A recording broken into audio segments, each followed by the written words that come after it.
فلا أقسم بمواقع النجوم وإنه لقسم لو تعلمون عظيم إنه لقرآن كريم في كتاب مكنون لا يمسه إلا المطهرون تنزيل من رب العالمين.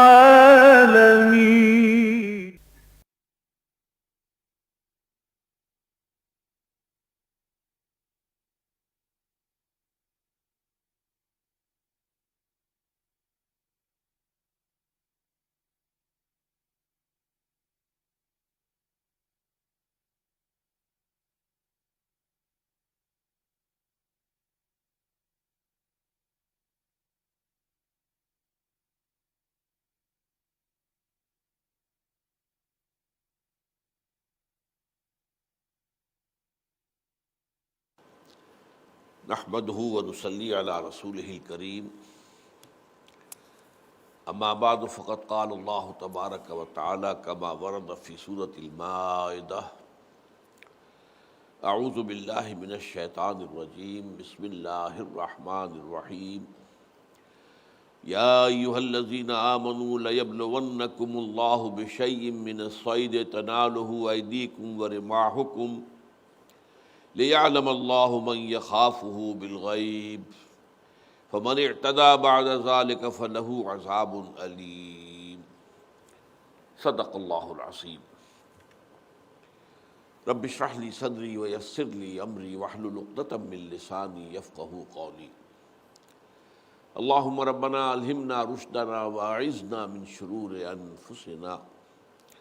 اللهم أرنا الحق حقا وارزقنا اتباعه وأرنا الباطل باطلا وارزقنا اجتنابه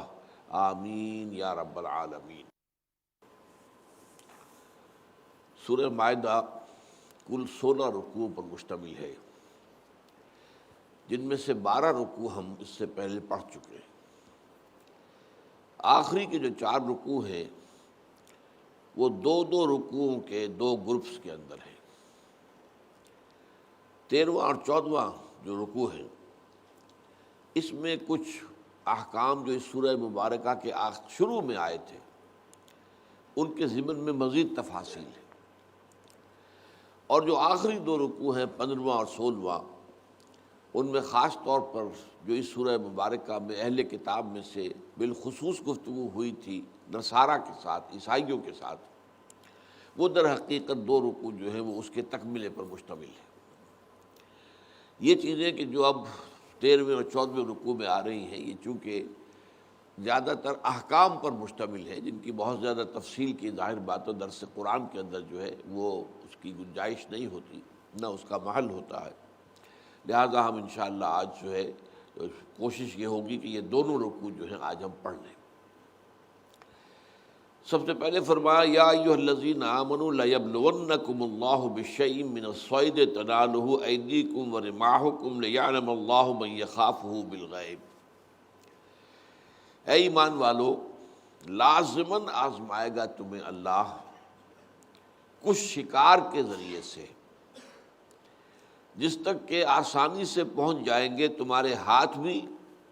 اور تمہارے نیزے اور بھالے بھی، تاکہ اللہ واضح کر دے کہ وہ کون ہے کہ جو غیب میں رہتے ہوئے اس سے خوف رکھتے ہیں، اس کا تقوی اختیار کرتے ہیں۔ فمن اعتدی بعد ذلک،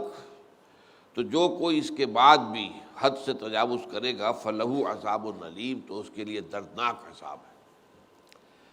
اس سورہ مبارکہ کی پہلی آیت یہ تھی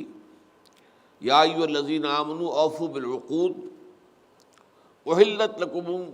بہیمۃ الانعام الا ما یتلی علیکم غیر محل الصید وانتم حرم۔ اے ایمان والو، جو بھی معاہدے ہوں، اور ظاہر بات ہے کہ شریعت جو ہے وہ بھی ایک معاہدہ ہے بندوں اور اللہ کے درمیان، میثاق ہے، اسے اس سورہ کے مبارک کے شروع میں میثاق سے تعبیر کیا گیا، وَمِیثَاقَ الَّذِی وَاثَقَکُم بِہِ، یاد رکھنا اب اس میثاق کو جس میں کہ اللہ نے تمہیں جکڑ لیا ہے، اور اس میں خاص طور پہ یہ کہ تمہارے لیے حلال کر دیے گئے جو مویشی قسم کے حیوانات ہیں، بھیڑیں ہیں، بکریاں ہیں، گائے ہیں، بیل ہے اور بھینسیں ہیں یا اونٹ ہیں، ان کا گوشت تم کھا سکتے ہو، ان کو ذبح کر کو کھاؤ۔ ہاں اس میں ایک استثناء رہے گا کہ جب تم حالت احرام میں ہو تو شکار مت کرنا۔ اب ظاہر بات ہے کہ اسی قسم کے جو انعام ہیں اور ان کا جو ہے شکار کیا جاتا تھا، بھیڑوں بکریوں کی طرح سے ہرن ہے، گائے کی طریقے سے نیل گائے ہے وغیرہ وغیرہ، ان کا شکار ہوتا تھا۔ اور عرب میں یہ شکار جو ہے یہ اصل میں ان کے ایک طرف تو یہ کہ معاشی اعتبار سے ان کے لیے خوراک کا اور رزق کا بہت بڑا ذریعہ تھا، پھر یہ ان کی سیر و تفریح کا ذریعہ بھی تھا، صحرا میں نکل جانا، شکار کرنا، وہیں پہ باربیکیو جسے آج کل آپ کہتے ہیں وہاں کرنا، اور وہاں سے اسے کھا پی کے پھر آگے نکل جانا، اور پھر یہ کہ پھر آگے شکار کرنا۔ خاص طور پر حضرت حمزہ رضی اللہ تعالیٰ عنہ کے بارے میں آتا ہے، یہ ان کا خاص شغل تھا، اور اسی میں وہ اتنے منہمک رہتے تھے کہ 6 سال تک انہیں اس بات پر توجہ کرنے کی مہلت ہی نہیں ملی کہ میرا بھتیجا کیا کہہ رہا ہے، کس بات کی دعوت دے رہا ہے حضرت محمد صلی اللہ علیہ وسلم۔ حالانکہ ظاہر بات ہے کوئی مغایرت نہیں تھی، چچا بھتیجے کا رشتہ تھا، کوئی ایسا بھی نہیں تھا کہ خاندانی رقابت ہو، بنو امیہ بنو ہاشم کے درمیان تو خاندانی رقابت بھی تھی، کوئی قبائلی عصبیت نہیں تھی، لیکن توجہ ہی نہیں تھی، ساری توجہ جو ہے وہ سیر و شکار کے اوپر لگی ہوئی ہے۔ لہذا 6 سال لگ گئے، 6 سال میں جا کر ایمان لائے ہیں وہ بھی اور حضرت عمر بھی رضی اللہ تعالیٰ عنہ۔ بہرحال اس کا استثناء کیا گیا تھا کہ حالت احرام کے اندر تم شکار نہیں کر سکتے۔ اب اس کی اہمیت سمجھ لیجئے، اصل میں آج بھی اگرچہ حج کی عبادت جو ہے ملت اسلامیہ، جو عالمی سطح کی ملت اسلامیہ ہے، اس کی ایک تنظیم کا ایک بڑا مرکزی معاملہ جو ہے حج ہے۔ پوری دنیا سے مسلمان کھنچے ہوئے آتے ہیں، ہر رنگ کے، ہر زبان بولنے والے، ہر لباس، ہر وضاقت کے حامل لوگ، مختلف جو ہے شکل و صورت کے لوگ وہ آتے ہیں وہاں پر، اور وہاں احساس ہوتا ہے کہ یہ ایک امت ہے، اور اس کا آپ کو معلوم ہے مالکم ایکس وغیرہ امریکہ کے بڑے بڑے لوگوں نے جب جا کر حج کیا ہے تو حیران رہ گئے، انہوں نے اپنے تاثرات بیان کیے کہ ہم نے تو دنیا میں کہیں اور وہ منظر نہیں دیکھا کہ انسان محض انسان ہونے کی حیثیت سے جمع ہو گئے، اور پھر یہ کہ اتنے لاکھوں آدمی ہوں اور وہاں پر امن ہو، سکون ہو، کوئی کسی کو تکلیف نہ پہنچا رہا ہو۔ اس لیے کہ وہ تو قرآن مجید میں سورہ بقرہ میں بھی ہم نے پڑھا کہ اس میں فلا رفث ولا فسوق ولا جدال فی الحج۔ آج بھی اگرچہ یہ اہمیت حج کی ہے، لیکن اس زمانے میں جب کہ قرآن نازل ہو رہا تھا تو عرب کے اندر مرکزیت کا واحد نشان جو ہے وہ خانہ کعبہ اور اس کا معاملہ جو ذریعہ حج کا، خانہ کعبہ کی وجہ سے مکہ مکرمہ جو ہے وہ حرم بن گیا، ایک امن والی جگہ بن گیا، حرمن آمن، امن والی جگہ، اور اسی کے حج کی وجہ سے اور عمرے کی وجہ سے 4 مہینے تقریباً یوں سمجھیے کہ 3.5 سال جو ہے وہ امن میں گزرتا تھا، کوئی کسی کو مارتا نہیں تھا، کوئی کسی سے کوئی تعرض نہیں کرتا تھا، کوئی غارت گری نہیں، کوئی کسی قبیلے کا لوٹا جانا نہیں۔ تو اسی دوران میں ساری آمد و رفت ہوتی تھی، تجارت کرتے تھے، میل جول ہوتا تھا، تو ثقافت اسی طریقے سے آپ کو معلوم ہے کہ اسی موقع پر شاعری کے مقابلے ہوتے تھے، مشاعرے ہوتے تھے یوں کہا جائے آج کی زبان میں، اور قصیدے پڑھے جاتے تھے۔ تو ثقافت، تجارت، مذہب، سیاست کے اعتبار سے کوئی مرکزیت اگر پورے عرب میں تھی تو وہ صرف اس خانہ کعبہ کی بدولت، اور اس کے اندر خاص طور پر احرام کی حالت میں جو شدید پابندیاں ہیں ان میں سے یہ ہے کہ کسی جاندار کو کوئی نقصان نہ پہنچایا جائے، یہاں تک کہ گھاس کا تنکا بھی نہ توڑا جائے۔ ہاں یہ کہ اگر موذی جانور ہے، سانپ ہے، بچھو ہے، یا کوئی باولا کتا آ گیا کہیں سے، اس کو مار دینا تو ہے جائز ہے، لیکن یہ کہ عام حالات میں شکار جائز نہیں، اگرچہ اس کو ظاہر بات ہے کہ اس میں پھر سختی بھی آ سکتی ہے،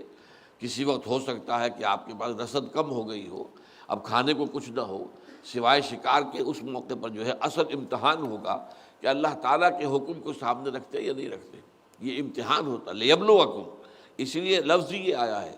یا ایھا الذین آمنوا لیبلونکم اللہ بشیء من الصید، لازماً اللہ آزمائے گا تمہیں، اس نے حکم تو تمہیں دے دیا، وہ تو سورت کے شروع میں آ گیا، لیکن اب یہی حکم تمہارے لیے قدم قدم پر آزمائش کا ذریعہ بن جائے گا۔ اس آزمائش کی مفسرین نے واقعتاً صحیح طور پر جو ہے اس کی ایک مثال دی ہے، جو کہ بنی اسرائیل پر ہوا تھا، کہ یہود کا ایک قبیلہ جو کہ ساحل پر رہتا تھا، ساحل بحر پر، اور ان کا سارا جو ہے گزارا وہ مچھلیوں کے پکڑنے پر، مچھلیوں کے شکار پر تھا۔ وہاں صورتحال یہ بنا دی اللہ تعالیٰ نے ان کا امتحان لینے کے لیے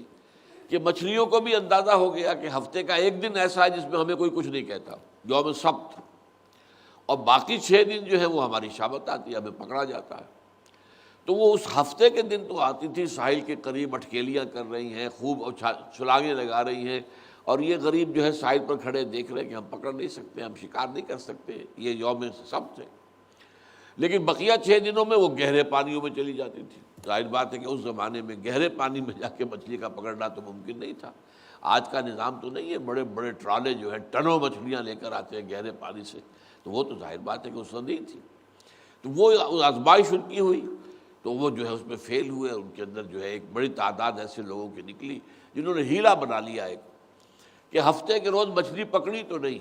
لیکن جا کر ساحل کے کنارے جو ہے گڑھے کھود لیے، اور ان کا ایک تعلق سمندر کے ساتھ جوڑ دیا کہ سمندر کا پانی مچھلیوں سمیت ان گڑھوں میں آ گیا، اور پھر ان گڑھوں کو بند کر دیا۔ اب اتوار کو جا کر وہ مچھلیاں کہ جو اب پھنس گئی ان گڑھوں کے اندر جو ہے وہ آ گئی ہیں، تو واپس سمندر میں جانا ممکن نہیں ہے، انہیں پکڑ لیا۔ تو اس کا آپ کو معلوم ہے کہ اس پر ان پر بڑا شدید عذاب آیا، مسک کا عذاب آیا، ان کو بندروں اور سوروں کی شکل میں تبدیل کر دیا گیا۔ تو اسی طرح کا معاملہ یہ تھا کہ تمہیں لازماً اللہ آزمائے گا شکار سے، اور ظاہر بات ہے آزمائش کب شدید ہو جائے گی کہ معلوم ہو کہ یہ تو ہرن سامنے کھڑا ہے، میں چاہوں تو پکڑ بھی لوں، دوڑ کر پکڑ بھی سکتا ہوں، اور نہیں تو یہ کہ یہیں سے اگر میں اپنا نیزہ پھینک دوں تو یہ تو جو ہے میں آسانی سے اس کو مار سکتا ہوں۔ تو اس میں پھر ظاہر بات ہے کہ وہی مچھلیوں والی بات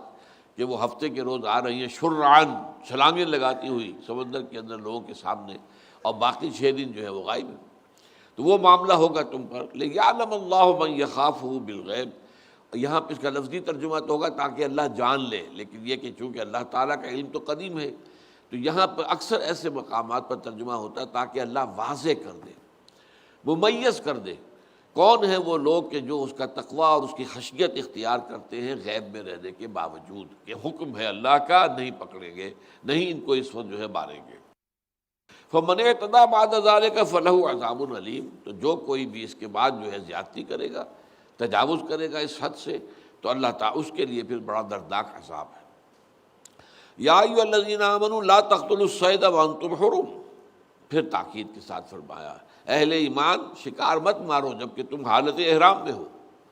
ومن قتلہ منکم متعمدا فجزاء مثل ما قتل من النعم، اور جو کوئی تم میں سے جان بوجھ کر اسے قتل کرے گا، شکار مارے گا،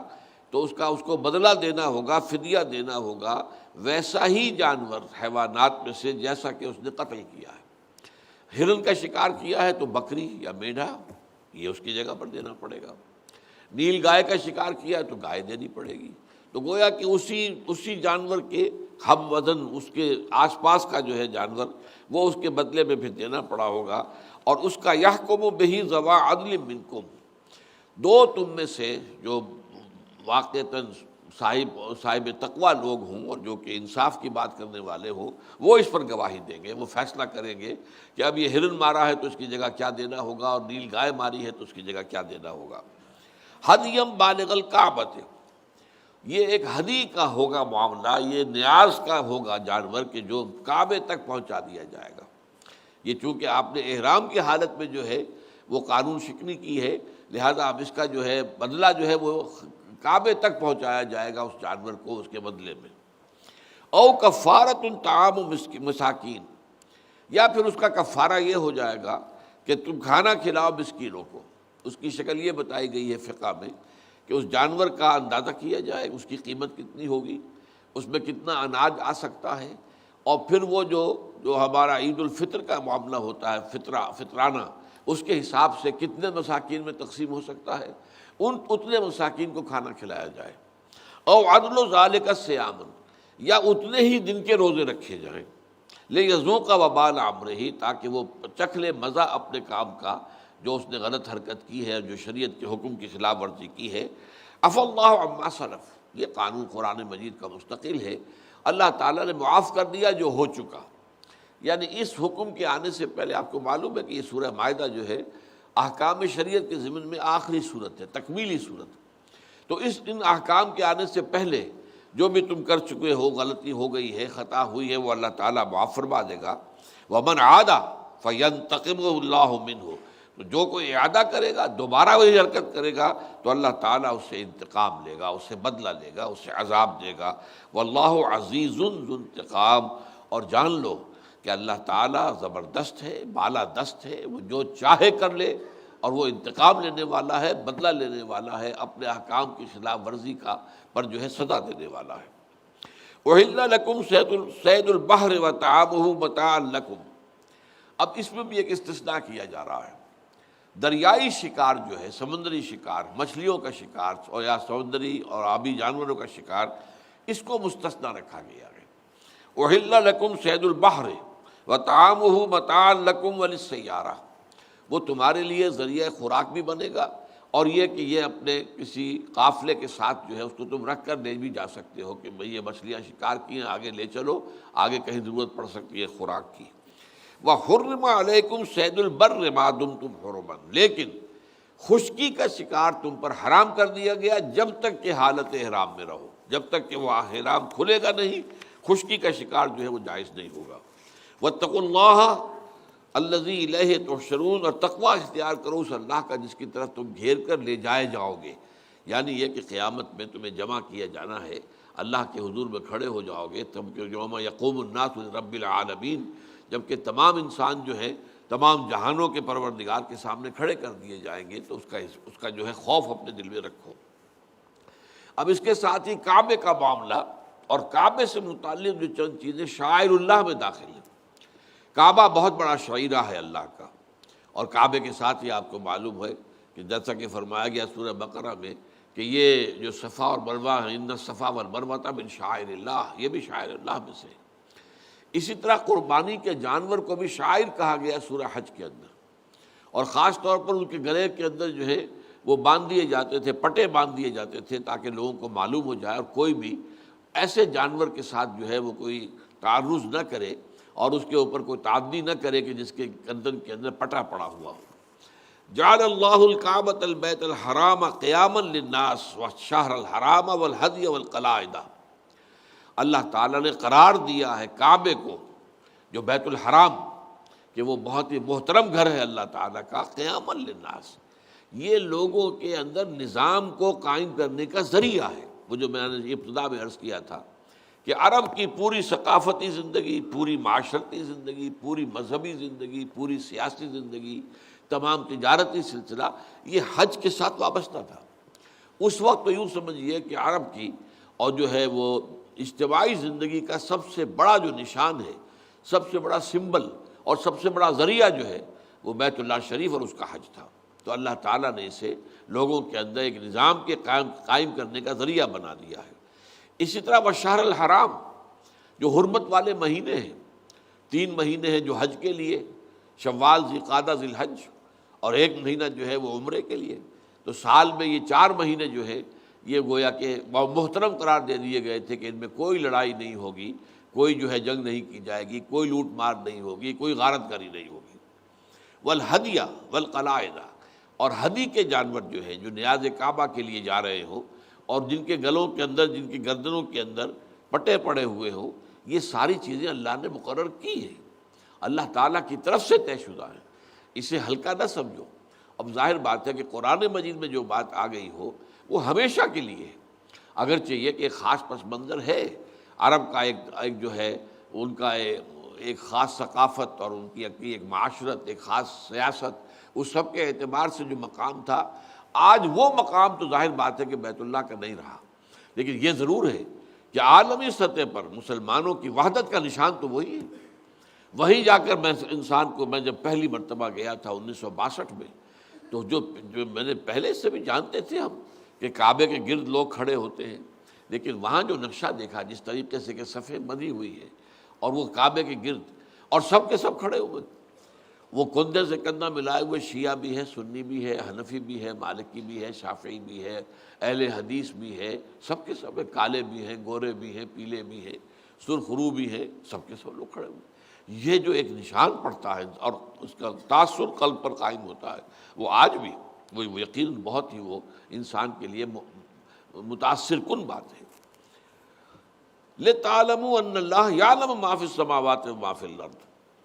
تاکہ تمہیں یہ یقین پوری طرح ہو جائے کہ اللہ تعالیٰ جانتا ہے جو کچھ آسمانوں میں اور زمین میں ہے، یعنی کہ ہر حال میں ان چیزوں کا تمہیں احترام ملحوظ رکھنا ہے۔ اگرچہ اللہ تمہیں دیکھ نہیں رہا ہے، اللہ تمہارے سامنے نہیں ہے، کوئی سپاہی نہیں کھڑا ہوا ہے، لیکن یہ کہ کہیں کوئی نہیں ہے، جنگل کے اندر تم ہو اور وہ جانور ہے جسے تم نے شکار کیا ہے اور کوئی نہیں، تب بھی یہ کہ تم جب جان لو کہ اللہ نے اس کو حرام قرار دیا ہے اور تم اس شکار کے قریب نہ جاؤ، شکار مت کرو۔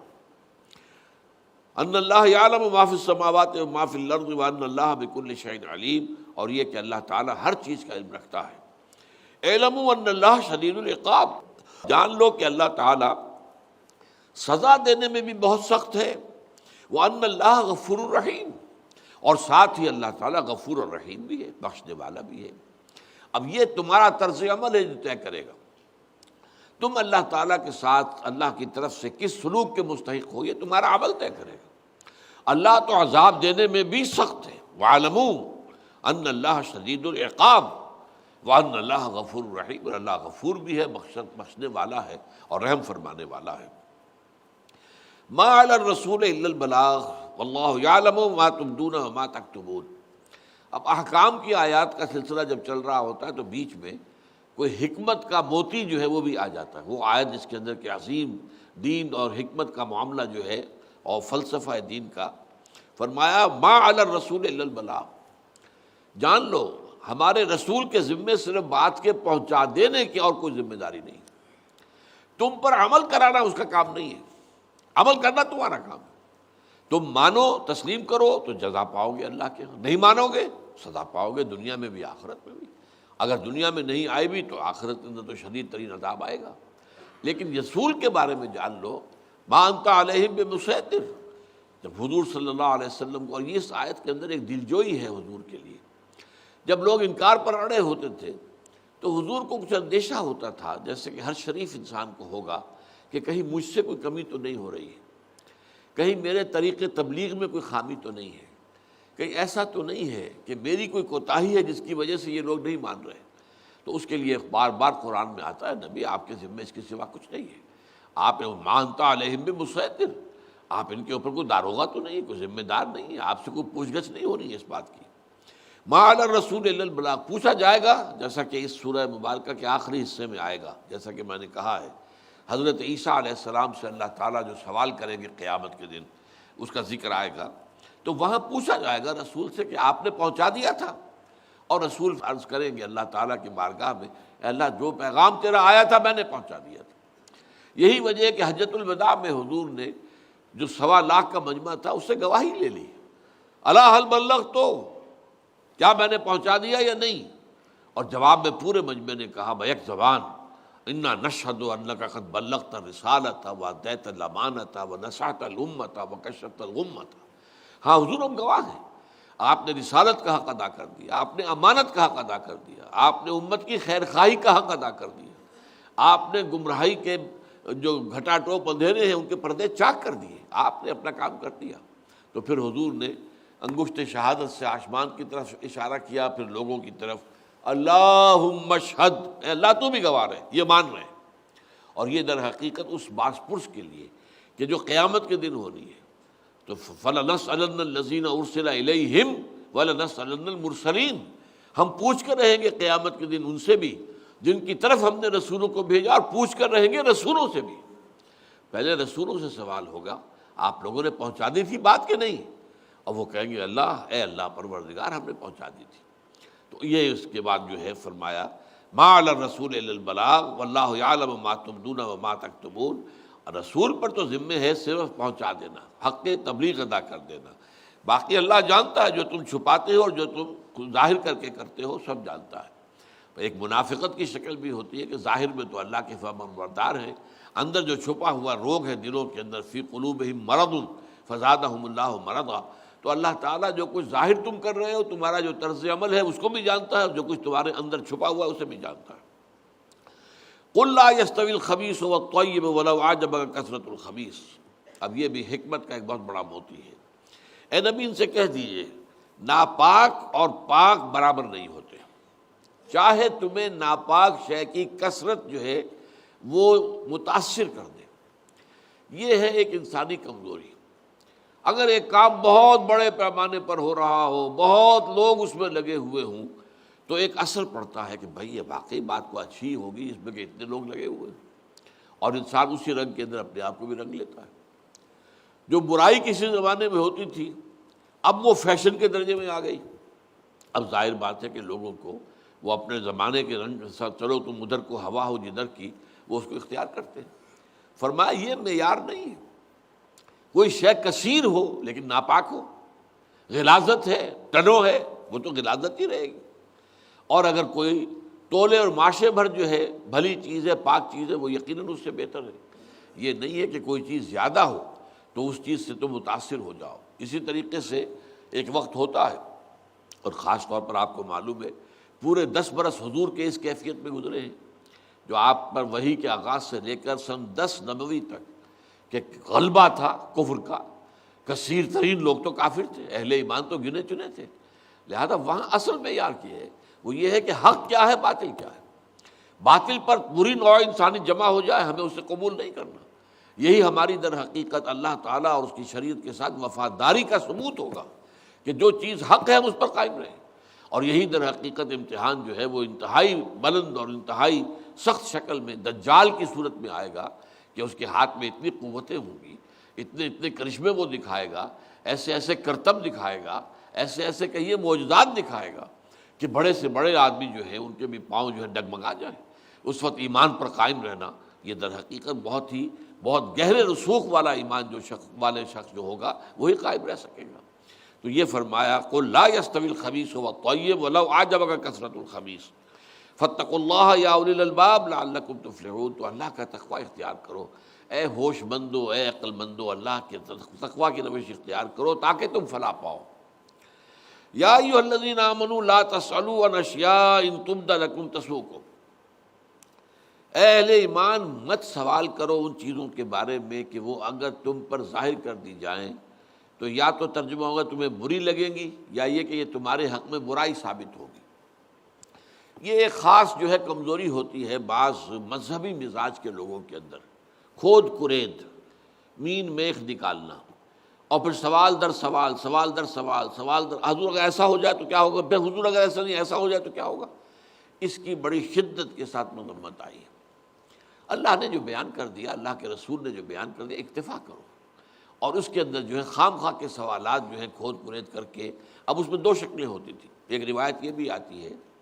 کہ ایک شخص نے کھڑے ہو کر مجمع میں پوچھ لیا حضور میرا اصل باپ کون ہے؟ اب ظاہر بات ہے کہ فرض کیجئے خدا نخواستہ اگر کوئی وہ ولد الزنا تھا، اب اور اس کے اوپر پردہ ڈالا ہوا، اللہ نے اب تک لوگوں کے سامنے نہیں بات آئی ہے کہ یہ ولد الزنا ہے، لیکن اب وہ چاہتا ہے کہ اس کا پردہ چاک کر دیا جائے۔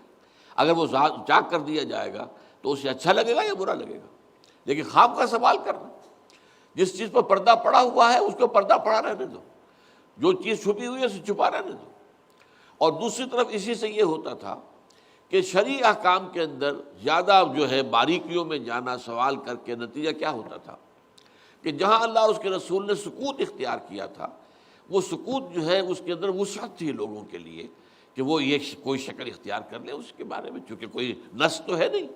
جب کوئی نص نہیں ہے جس میں کسی خاص شے کو معین کیا گیا ہو تو اس کی پابندی لازمی نہیں ہے۔ چنانچہ یوں سمجھ لیجئے کہ ایک حلال ہے اور ایک حرام ہے، الحلال بین والحرام بین، ان 2 چیزوں کو تو واضح کر دیا گیا ہے۔ بیچ میں مشتبہات ہیں، ایسی چیزیں ہیں جن کے بارے میں یقین کے ساتھ کہنا مشکل ہے کہ حلال ہے یا حرام ہے۔ اب ان کے بارے میں خام خواہ سوالات کر کے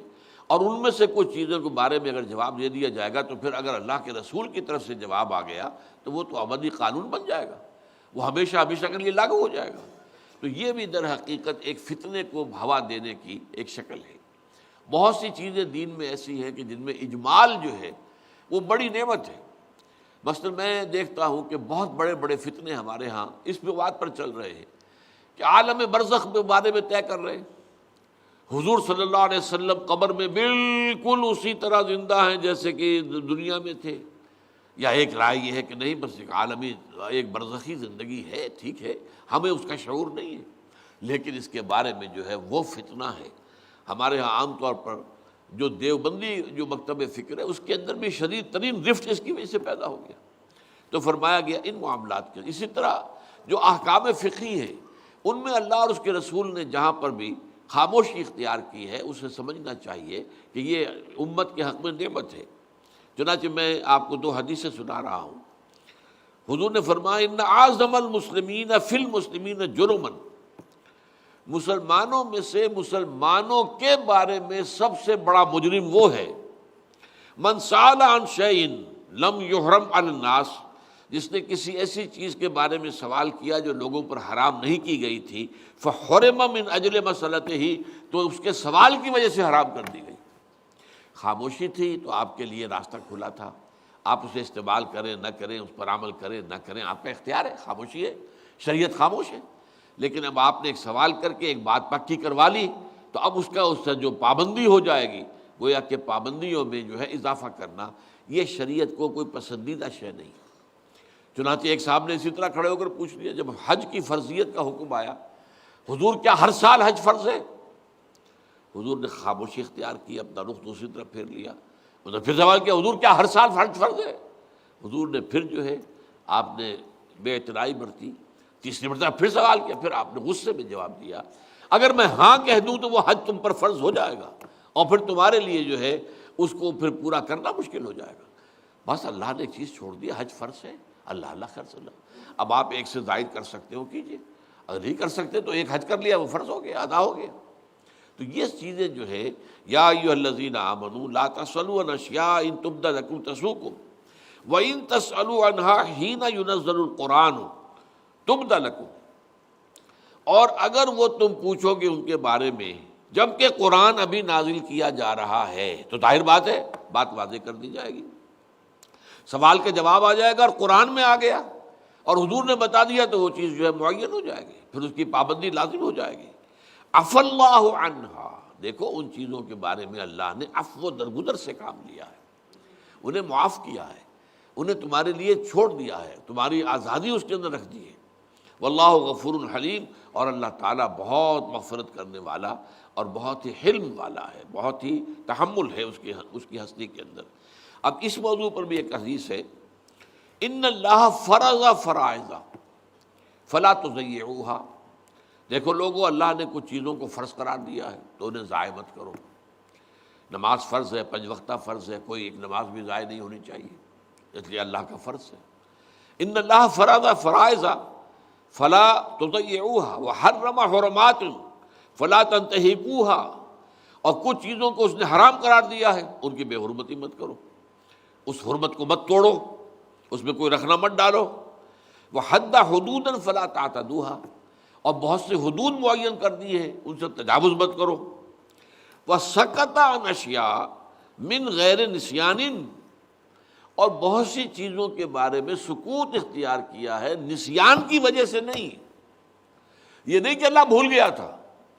اللہ نے اگر کسی چیز کے بارے میں سکوت اختیار کیا ہے تو وہ حکمت پر مبنی ہے، اس کی حکمت تشریع کی بنیاد ہے یہ کہ جن چیزوں کے بارے میں اس نے سکوت اختیار کیا ہے اس کے بارے میں تم سکوت ہی اختیار کیے رکھو۔ فلا تبحثوا عنها، تو اس کے بارے میں کھود کرید، بحث کہتے ہیں کریدنے کو، زمین میں بیٹھ کر جو ہے جیسے کہ جو کوا ہوتا ہے وہ اپنی چونچ سے زمین کو کھودتا ہے تو کوئی دانہ کوئی شے شاید نکل آئے کھانے کے لیے، تو اس کو بحث کہتے ہیں۔ تو ان چیزوں کے بارے میں کھود کرید کے اندر مبتلا مت ہو جاؤ، یہ اللہ تعالیٰ کی طرف سے گویا کہ ایک حکم ہے کہ جو دیا جا رہا ہے۔ قد سألها قوم من قبلکم ثم اصبحوا بها کافرین، تم سے پہلے بھی ایک قوم تھی، جیسا کہ میں نے بارہا کہا ہے کہ ہم سے پہلے بھی ایک امت مسلمہ تھی، وہ بنی اسرائیل تھے، ہم حضور کے پیروکار ہیں، وہ موسیٰ کے پیروکار تھے، ہمیں قرآن عطا کیا گیا، انہیں تورات دی گئی، تورات کے علاوہ زبور دی گئی، انجیل دی گئی، تو وہ بھی ایک امت تھی، لیکن ان کے ہاں یہ مرض بہت پیدا ہو گیا تھا، جو ہے بہت بال کی کھال اتارنا اور سوال پر سوال، اور لوگ جو ہیں اس کے اندر جو مین میخ کرتے رہنا۔ نتیجہ کیا ہوا کہ شریعت تنگ سے تنگ ہوتی چلی گئی، اور انہوں نے اپنی اسی غلط عادت کی وجہ سے شریعت کا بوجھ اپنے اوپر بڑھا لیا۔ اسی کو اسر و اغلال کہا گیا، سورہ اعراف میں ہم پڑھیں گے۔ یہ بوجھ جو انہوں نے اپنے اوپر لاد لیے تھے، حضور نے آ کر ان بوجھوں سے لوگوں کو نجات دلائی ہے۔ ثم اصبحوا بها کافرین، اور پھر یہ کہ وہ ان کی پابندیاں نہیں کر سکے اور ان کے بارے میں وہ کفر کے مرتکب ہوئے۔ ما جعل اللہ من بحیرۃ ولا صائبۃ ولا وصیلۃ ولا حام ولکن الذین کفروا یفترون علی اللہ الکذب۔ اللہ نے نہیں محترم ٹھہرایا ہے نہ بحیرہ کو، نہ صائبہ کو، نہ وسیلہ کو، اور نہ حام کو، البتہ یہ کہ جنہوں نے کفر کیا انہوں نے اللہ تعالیٰ پر یفترون علی اللہ الکذب، یہ سب کچھ جھوٹ تہمت باندھی ہے۔ واکثرهم لا یعقلون، اور ان کی اکثریت جو ہے عقل سے بے بہرا ہے۔ یہ ہمارے لیے بڑا آسان ہے سمجھنا، ہندو معاشرے کا ہم نے جو مشاہدہ کیا ہے، بہرحال میری عمر کے لوگوں کی تو ظاہر بات ہے کہ ان کے تجربے کی چیز ہے، بتوں کے نام پر، دیویوں دیوتاؤں کے نام پر کچھ جانور چھوڑ دیے جاتے ہیں۔ اب گائے ہے، اسے چھوڑ دیا ہے، اب وہ کہیں جا کر منہ مارے، کسی کے چھابڑے میں جا کے وہ منہ مارے، کوئی اسے کچھ نہیں کہہ سکتا، بڑی آسانی سے اسے ہٹا دے، مار نہیں سکتے، اس لیے کہ بت کے نام پر ہے وہ تو دیوی اور دیوتا کو پرن کی گئی ہے۔ تو اسی طریقے سے مشرکین عرب نے یہ کیا تھا کہ کچھ جانور انہوں نے اپنے اوپر حرام کر دیے تھے، انہیں آزاد کر کے چھوڑ دیتے تھے بتوں کے نام پر، دیویوں دیوتاؤں کے نام پر۔ اب ان میں ظاہر بات ہے کہ یہ چیزیں وہ ہیں کہ جو ہمیں صرف روایت سے معلوم ہو سکتی ہیں، یہ جو لفظی معنی ان کے ہیں ان سے جو ہے یہاں پر بحث نہیں ہو۔ بحیرہ اس اونٹنی کو کہتے تھے جو 5 بچے جن چکی ہو اور آخری نر ہو۔ جب اس نے جو ہے 5 بچے جن دیے، ان میں سے آخری نر تھا، اب اسے چھوڑ دیا۔ اب اس کے بعد یہ ہے کہ کوئی اس کے اوپر نہ سواری کر سکتا ہے، نہ اس کو دودھ دو سکتا ہے، نہ اس سے کوئی فائدہ اٹھا سکتا ہے، نہ اس کی اون اتاری جا سکتی ہے، کچھ نہیں، وہ بت کے نام پر مقدس ہو گئی، ہاتھ نہیں لگایا جا سکتا۔ صائبہ وہ اونٹ یا اونٹنی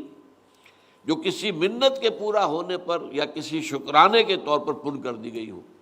یہ بھی بتوں کے نام پر، دیویوں دیوتاؤں کے نام پر پن ہو گئی ہے یہ۔ اب یہ جو ہے ایک مقدس ہے، پاک ہے، اس سے کوئی گندن نہیں پہنچا سکتا، اس سے کوئی فائدہ بھی نہیں اٹھا سکتا۔ وسیلہ، بکری جب پہلا بچہ جنتی تھی، وہ اگر نر ہوتا تھا تو اس کو بتوں کے نام پر، دیویوں دیوتاؤں کے نام پر ذبح کر دیا جاتا تھا، قربان کر دیا جاتا۔ اگر بکری جو ہے بکری ہی جنتی مادہ تو اسے رکھ لیتے تھے اپنے پاس۔ البتہ اگر پہلی مرتبہ میں نر اور مادہ دونوں ساتھ ساتھ جو ہیں ان کی ولادت ہو جائے تو ان میں سے نر کو زندہ چھوڑ دیا جاتا تھا بتوں کے نام پر، البتہ مادہ جو ہے اس کو اپنے استعمال میں لاتے تھے۔ حام وہ اونٹ تھا کہ جس کی پشت سے اگر 10 بچے پیدا ہو چکے ہوں، 10 اونٹ پیدا ہو چکے ہیں، اور یہ کہ یا اس کا پوتا جو ہے وہ سواری کے قابل ہو گیا ہے، گویا کہ سینئر ہو گیا، اس کو ریٹائر کر دیا جاتا تھا کہ اب یہ جو ہے یہ بتوں کے نام پر آزاد ہے، اس سے کوئی کچھ نہ کہے، جہاں سے جو چاہے یہ کھا پی لے اور اس کا کوئی اس سے فائدہ نہ اٹھائے۔ تو ان کی اب نفی کی جا رہی ہے، کیونکہ اس سے پہلے جو چیزیں اللہ نے مقرر کی تھی، بیت اللہ کی حرمت ہے، اور جو بھی عام من البیت الحرام جو لوگ جا رہے ہیں بیت اللہ کی طرف، سورہ مائدہ کے شروع میں آیا ہے، اور ہدی اور قلائد کے جانور ان کا احترام ہے، لیکن یہ چیزیں جو ہیں اس کے مقابلے میں یہ من گھڑت ہے، وہ اللہ کی شریعت کا حصہ ہے، اور یہ ان کے من گھڑت ہے، ان کے آباء و اجداد نے وہ چیزیں جو ہیں وہ خود ہی گھڑ لی تھی، اور اس کے بعد انہیں اللہ کی طرف منسوب کر دیا کہ یہ در حقیقت شریعت ہے، ہمارے آباء و اجداد سے چلی آ رہی ہیں باتیں، تو ظاہر بات ہے کہ کبھی نہ کبھی اللہ کی طرف سے ہی یہ ہدایت آئی ہوگی۔ وَأَكْثَرُهُمْ لَا يَعْقِلُونَ، ان میں سے اکثر لوگ وہ ہیں جو عقل سے بے بہرا ہیں۔ وَإِذَا قِيلَ لَهُمْ تَعَالَوْا إِلَىٰ مَا أَنزَلَ اللَّهُ وَإِلَى الرَّسُولِ، اور جب ان سے کہا جاتا ہے آؤ اس چیز کی طرف جو اللہ نے نازل فرمائی ہے، قرآن کی طرف آؤ، اس نے کس چیز کو حرام قرار دیا ہے، کس کو نہیں قرار دیا، اس کی بنا پر فیصلہ کرو۔ وَإِلَى الرَّسُولِ، اور آؤ رسول کی طرف، رسول بتائیں گے تمہیں، وہ نمائندے ہیں اللہ کے، وہ ہیں اللہ کی شریعت کے شارح، شریعت کی شرح کرنے والے۔ قالوا حسبنا ما وجدنا اللہ علیہ ما وجدنا علیہ آباءنا، تو وہ کہتے نہیں جی بس ہمیں تو وہ کافی ہے جس پر ہم نے اپنے آباء و اجداد کو پایا، یہ ہماری نیتیں ہیں، ہماری رسمیں ہیں، ہماری آبائی روایتیں ہیں، ہم تو اپنی خاندانی اور اپنی جو قبائلی روایتیں انہیں کے اوپر رہیں گے، یہ کیا اللہ نے اتارا اور کیا رسول فرماتے ہیں اس سے ہمیں بحث نہیں ہے۔ اولو کان آباؤہم لا یعلمون شیئا ولا یہتدون، تو کیا یہ طرز عمل ان کا درست ہوگا خواہ ان کے آبا جو ہیں نہ تو کوئی علم رکھتے ہوں نہ انہیں ہدایت ملی ہو؟ کیا ضمانت ہے کہ آپ کے آبا جو ہیں وہ ہدایت پر تھے؟ کیا ضمانت ہے؟ ظاہر بات ہے جیسے تم ہو ویسے وہ تھے۔ اس لیے سورہ بقرہ کے شروع میں جو فرمایا گیا یا ایھا الناس اتقوا یا ایھا الناس اعبدوا ربکم الذی خلقکم والذین من قبلکم لعلکم تتقون، اے ایمان والو عبادت کرو، بندگی کرو اپنے اس رب کی جس نے تمہیں بھی پیدا کیا، تم سے پہلے والوں کو بھی پیدا کیا۔ یہ تم سے پہلے بھی جو تھے وہ کوئی آسمان سے نہیں اترے تھے، اللہ کی مخلوق تھے۔ جیسے تم سے خطا ہو سکتی ہے ان سے بھی ہو سکتی ہے، جیسے تم گمراہ ہو سکتے ہو ویسے وہ بھی ہو سکتے تھے۔ لہذا یہ شے کوئی دلیل نہیں ہے ما وجدنا علیہ آباءنا اولو کان آباؤہم لا یعلمون شیئا ولا یہتدون۔ یا ایھا الذین آمنوا علیکم انفسکم لا یضرکم من ضل اذا اہتدیتم الی اللہ مرجعکم جمیعا فینبئکم بما کنتم تعملون۔ اے ایمان والو، تم پر اصل ذمہ داری ہے صرف اپنی، تمہیں کوئی نقصان نہیں پہنچا سکتا وہ جو گمراہ ہو گیا جبکہ تم ہدایت پر ہو۔ یقیناً تم سب کو لوٹ کر جانا ہے اللہ کی طرف، اور وہ تمہیں بتلا دے گا، جتلا دے گا جو کچھ تم کرتے رہے تھے۔ اس آیت مبارکہ کو بھی سمجھیے کہ حکمت دین کا ایک اہم موتی ہے، لیکن اس سے ایک مغالطہ بھی لوگوں کو پیدا ہو گیا تھا، اور وہ مغالطہ دور صحابہ ہی میں پیدا ہو گیا تھا۔ علیکم انفسکم لا یضرکم من ضل اذا اہتدیتم، تم پر ذمہ داری اپنی، اگر کوئی گمراہ ہو رہا ہے تو اس سے تمہارا کوئی نقصان نہیں۔ اس سے یہ مغالطہ ہوا۔ حال اس میں بات جو بتانے کی ہے وہ یہ ہے کہ ان دی فائنل انالیسس ہر شخص اپنا ذمہ دار ہے۔ آپ دعوت دیتے ہیں، تبلیغ کرتے ہیں، لوگوں کو سمجھاتے ہیں، وعظ کرتے ہیں، نصیحت کرتے ہیں، تعلیم دیتے ہیں، نہیں مانتا، اب آپ پر ذمہ داری نہیں ہے، جیسے کہ پہلے آ چکا ہے۔ ہمارے رسول پر تو سوائے پہنچا دینے کی اور کوئی ذمہ داری نہیں ہے،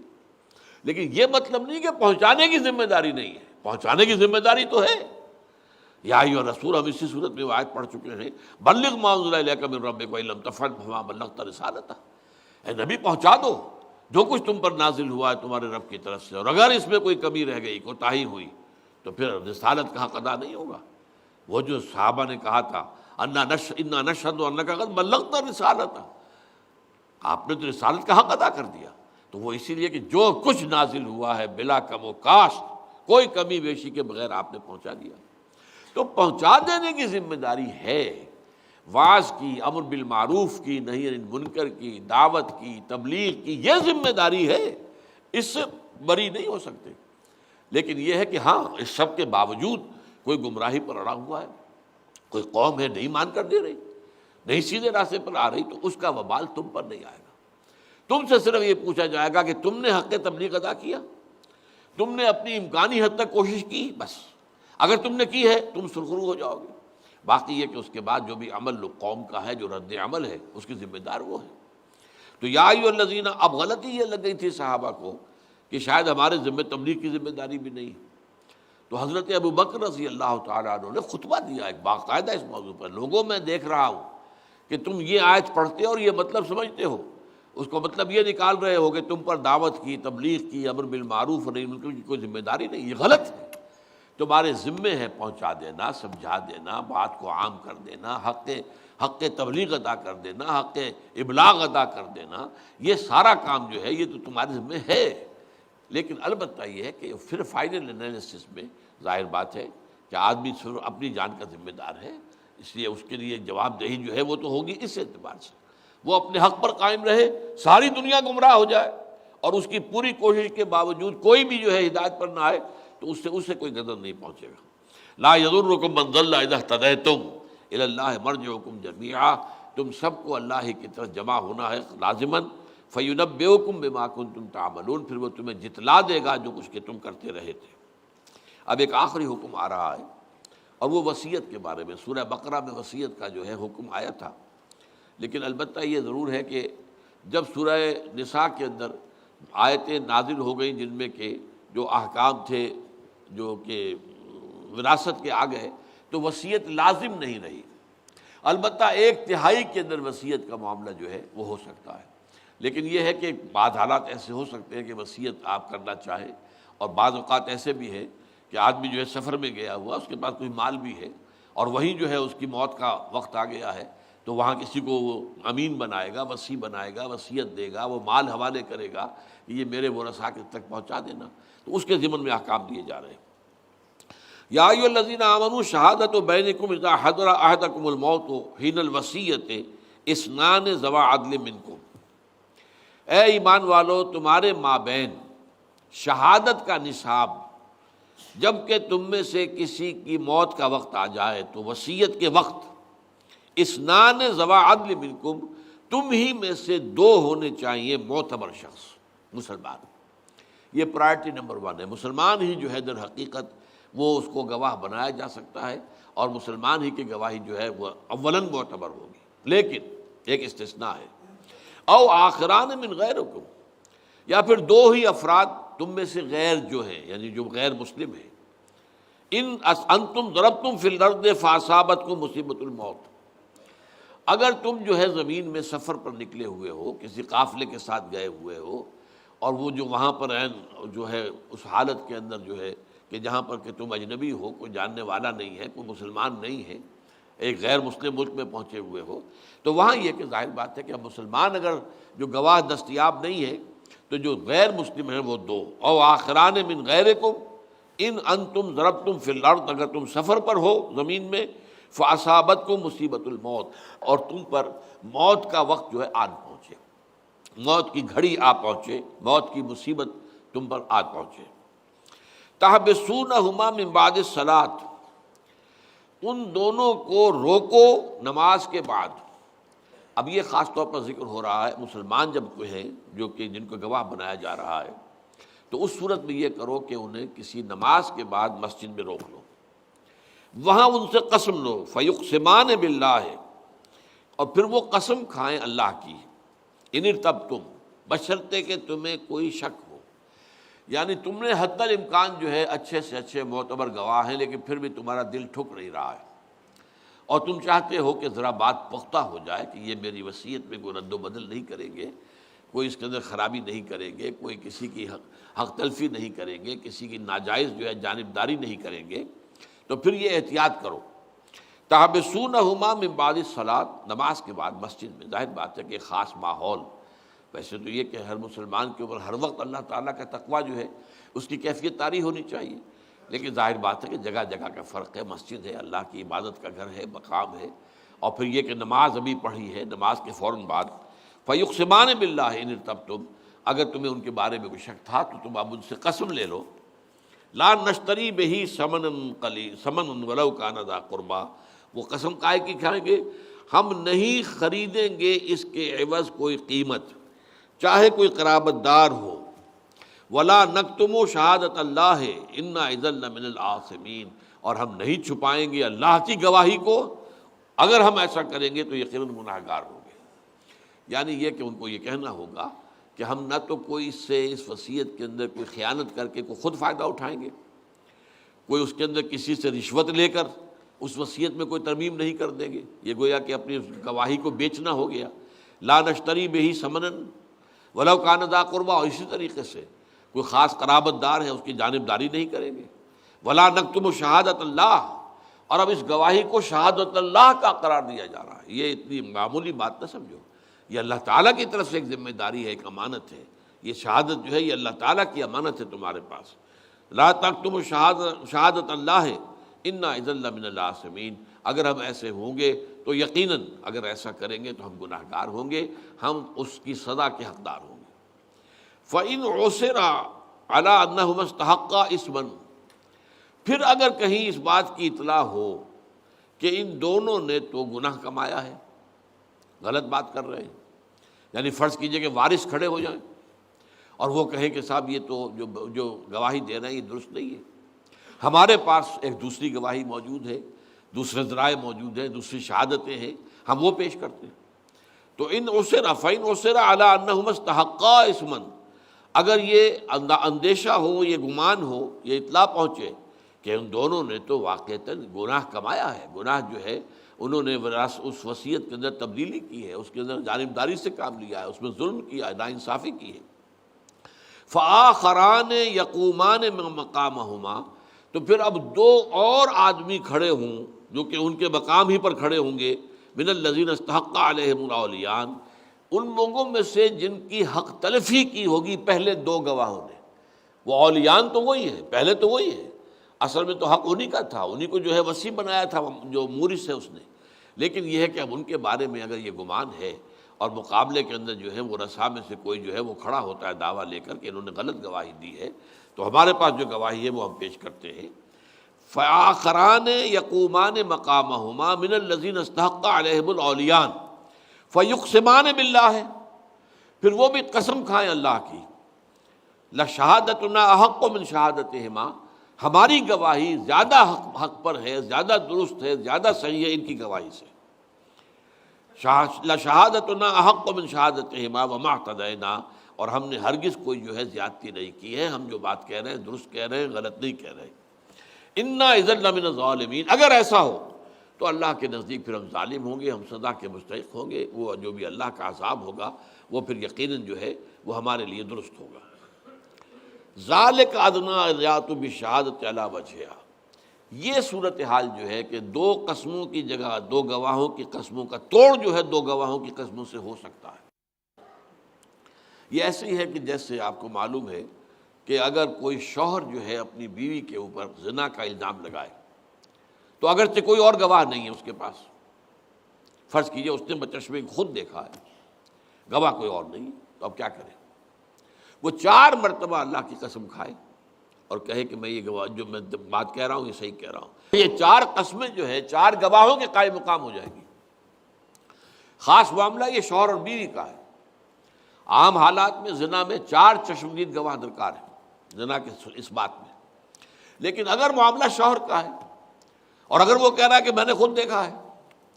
اب اس حوالے سے اس کا تنہا کی گواہی بھی 4 کے برابر ہو جائے گی۔ 4 مرتبہ اللہ کی قسم کھائے اور کہے کہ اگر میں غلط کہہ رہا ہوں تو میرے اوپر اللہ کی لعنت ہو۔ لیکن اب اس کا توڑ بھی ہے، اگر بیوی 4 مرتبہ قسم کھا کر کہہ دے کہ نہیں یہ جھوٹ بول رہا ہے تو پھر وہ سزا ساقط ہو جائے گی۔ اب اس کے بعد یہ فقہی احکام ہے کہ پھر سیپریشن ہو جائے گی، طلاق ہو جائے گی یا نہیں ہوگی، واللہ اس سے تعلق اس وقت نہیں ہے، لیکن میں نے مثال دی ہے قسموں کا توڑ قسموں کے ذریعے سے۔ اسی طریقے سے یہاں یہ ہے کہ 2 گواہ جو معین کیے گئے تھے ابتداءً، اول تو ان کی گواہی ہے، کوئی مقابلے میں نہیں آیا، کسی نے چیلنج نہیں کیا، تو اسی کے مطابق فیصلہ ہو جائے گا۔ لیکن اگر یہ گمان ہو، یہ اطلاع ہو، کوئی کہے کہ نہیں مجھے معلوم ہے کہ انہوں نے غلط کام کیا، غلط جھوٹ بولا ہے، انہوں نے جو ہے جانبداری کی ہے، ناانصافی سے کام لیا ہے، تو پھر 2 ہی مقابلے میں آئیں اور کھڑے ہوں، اور وہ بھی قسم کھائیں اللہ کی اسی مسجد کے اندر وہیں پر کھڑے ہو کر کہ ہم جو ہیں جو گواہی دے رہے ہیں وہ ان کی گواہی سے بہتر ہے اور ہم نے ہرگز زیادتی نہیں کی ہے اپنی اس گواہی کے اندر۔ انا اذا لظالمین، اگر ایسا ہو تو پھر ہم ظالم ہیں، پھر اللہ تعالیٰ کی سزا کے مستحق ہیں۔ ذالک ادنیٰ ان یأتوا بشہادۃ علی وجہہا، یہ صورت قریب تر ہے اس سے کہ وہ گواہی کو صحیح صحیح جیسی کہ وہ تھی پیش کریں گے، یعنی انہیں اندیشہ ہوگا کہ ہم نے اگر جھوٹ بولا بھی تو ہماری قسموں کا توڑ 2 قسموں کے ذریعے سے ہو جائے گا، تو فائدہ کیا ہوگا؟ لہٰذا یہ ہے کہ وہ بات صحیح کریں گے۔ تو ذالک ادنیٰ ان یأتوا بشہادۃ علی وجہہا او یخافوا ان ترد ایمان بعد ایمانہم، اور انہیں یہ اندیشہ رہے گا کہ ان کی قسموں کا توڑ ہو جائے گا، لوٹا دی جائیں گی، رد کر دی جائیں گی ان کی قسمیں ان کی قسموں کے بعد اور دوسری قسموں کے ذریعے سے۔ واتقوا اللہ، اور اللہ کا تقوی اختیار کرو، واسمعوا، اور سنو، واللہ لا یہدی القوم الفاسقین، اور یقیناً اللہ تعالیٰ فاسقوں کو زبردستی ہدایت نہیں دیتا۔ یا مراد یہ نہیں کہ فاسقوں کو ہدایت نہیں دیتا سے کہ کبھی بھی نہیں دیتا، نہیں، لیکن یہ کہ زبردستی نہیں دیتا۔ ہو سکتا ہے آج کا فاسق شخص جو ہے کل توبہ کر لے، آج وہ گناہ گار ہے کل وہ گناہ سے تائب ہو جائے، لہٰذا یہ نہیں ہے کہ اللہ تعالیٰ جو دیتا نہیں، اگر اس کے اندر وہ توبہ کرے گا اللہ اسے ہدایت دے گا اور اس کے لیے نیکی کے اور خیر کے اور بھلائی کے دروازے کھول دے گا، راستے جو ہے کشادہ کر دے گا، لیکن زبردستی نہیں دیتا۔ یہ اللہ کی جو حکمت ہے، لیکن یہ کہ یہاں پر ہمیشہ ترجمہ اس کا ایسا ہونا چاہیے، واللہ لا یہدی القوم الظالمین،